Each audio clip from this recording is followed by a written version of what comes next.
Bonjour Marie. Bonjour Jérôme, bonjour à tous. Alors, de quoi allons-nous parler aujourd'hui ? Aujourd'hui, nous allons parler du feu aux pieds, de ce que peuvent ressentir bon nombre de cyclistes, cette sensation d'avoir les pieds qui brûlent.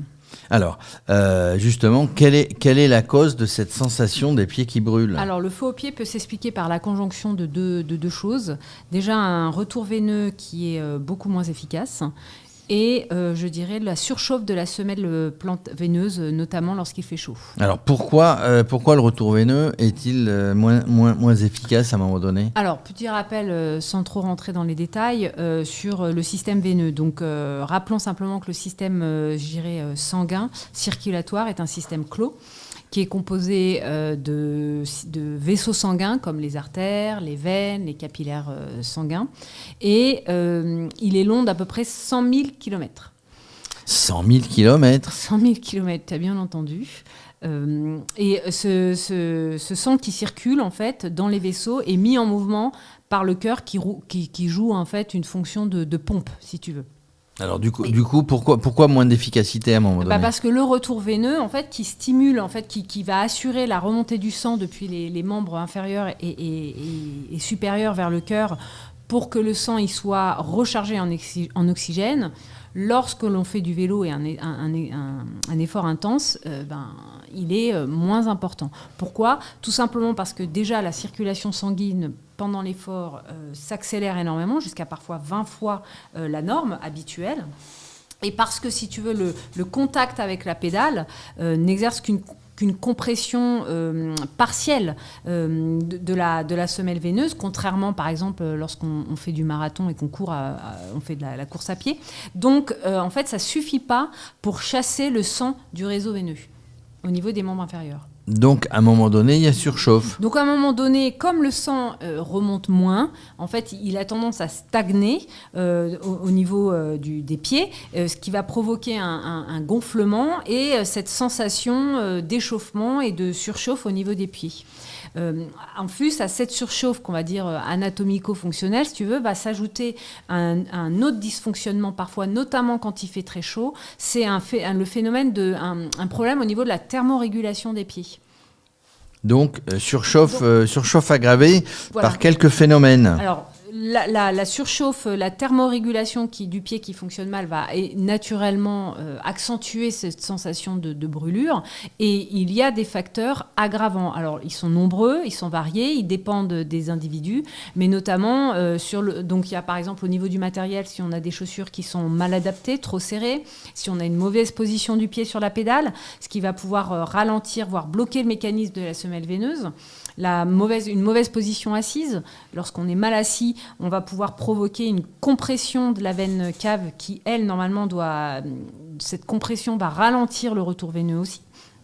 Et ensuite, il y a l'individu, c'est-à-dire par exemple ceux qui sont sujets à des troubles fonctionnels veineux, comme les varices, les œdèmes, une mauvaise circulation sanguine. Eux ça va être des facteurs aggravants. Il y a l'excès de poids. Si on a des pieds creux et plats, évidemment. Alors ensuite, si on porte certains, par exemple, le port de chaussettes en nylon est fortement déconseillé. Et puis, naturellement, les fortes chaleurs lorsqu'il fait très chaud à l'extérieur. Alors, du coup, s'il y a tout ça en même temps, j'allais dire qu'on est mal barré. Mais j'imagine qu'on peut prévenir ou on peut soulager le feu aux pieds. Alors, tout à fait. Donc, il y a des gestes qu'on préconise pour minimiser ce feu aux pieds. Et l'idée, ça va être surtout d'améliorer le retour veineux et de stimuler davantage ce retour veineux. Donc, comment on fait ? Déjà, première chose, c'est avoir du matériel adapté. Comme je disais, si on a des chaussures trop grandes, on va avoir tendance à les serrer, donc on évite. Alors, d'une manière générale, Marie, quand on fait du sport, il vaut mieux avoir du matériel adapté. Tout à fait, évidemment. Ensuite, la deuxième chose qui reste fondamentale dans le cyclisme, c'est privilégier une étude posturale. On le dit à chaque fois, mais c'est vrai que c'est fondamental. Alors, et là, on y reviendra sur l'étude posturale. Un jour, on fera une émission spéciale parce que c'est essentiel pour avoir la bonne position sur le vélo et d'être le moins embêté possible. Exactement. Ensuite, comme je le disais précédemment, privilégier des chaussettes en coton plutôt qu'en nylon, privilégier également des chaussures aérées, surtout l'été, talquer les pieds. qui va avant l'effort afin on va dire, de réduire la transpiration. Alors ça, c'est dans la préparation quand on est parti sur le vélo. Alors, une fois qu'on est sur le vélo, et suivant le nombre de temps qu'on va passer sur le vélo, ce qu'on peut essayer de faire, c'est de faire un maximum de pauses et surtout d'essayer, si on ressent effectivement cette sensation de brûlure au pied, et de faire quelques pas. Parce qu'on va débloquer le sang qui est concentré dans les veines plantaires et donc on va favoriser le retour veineux. Ensuite, on peut, lorsqu'il fait très chaud notamment, arroser ses pieds. Parfois, on peut même utiliser des sprays cryogéniques qui vont donner cette sensation de froid et donc agir sur la thermorégulation du pied.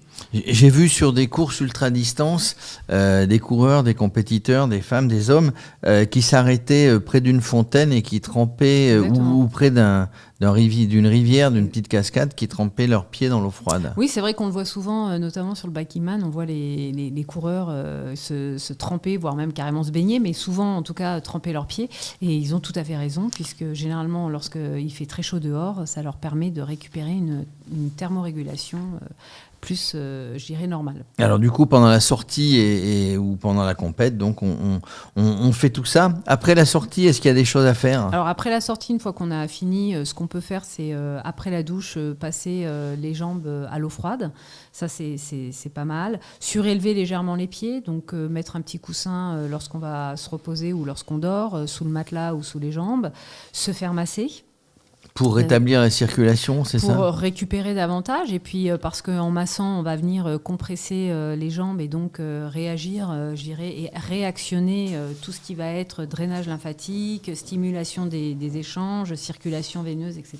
J'ai vu sur des sportifs de haut niveau ou d'autres sportifs qui vont dans des centres spécialisés, chez leur kiné, etc., utiliser des bottes de compression. Oui, alors il y a les bottes de compression, effectivement. Les bottes de pressothérapie, en fait, qui vont avec des coussinets d'air qui vont se dégonfler et se gonfler, agir mécaniquement comme un massage. Et donc, il va y avoir une activation sur la circulation veineuse et sur le système lymphatique. Et ça va, en fait, stimuler les échanges sanguins, stimuler le reflux lymphatique et le drainage des toxines. Ensuite, il y a effectivement, sans passer tout de suite sur les chaussettes de compression, les bottes de compression, il y a les chaussettes de compression qui sont aussi qu'on peut tout à fait porter et qui sont très très indiquées. Voilà, globalement, si on souffre de ces petits trucs, souvent par les fortes chaleurs, il y a des choses à faire avant, il y a des choses à faire pendant, il y a des choses à faire après. On n'est jamais pris au dépourvu. Il y a toujours des petits gestes à faire. Surtout quand on t'écoute, Marie, tu nous donnes les petites recettes qui vont bien pour pratiquer son sport dans les meilleures conditions. Merci Marie, on se retrouve la semaine prochaine. Merci Jérôme, merci à tous et à la semaine prochaine.